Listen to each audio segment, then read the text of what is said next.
This tutorial review will guide you how to enable always on display on iOS 17.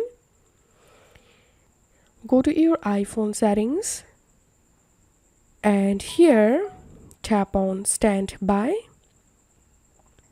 Make sure to enable standby option from here. And if you're an iPhone 14 Pro series or newer Pro series user, then you will get here the always on option. By toggle oning this option, you can turn on always on display on your iPhone. And if you are a iPhone 13 Pro series users or older series user, then you won't get this always on display feature. So to get this always on feature, you can upgrade your iPhone to 14 or a latest Pro series. If you find this video helpful, don't forget to subscribe tutorial review.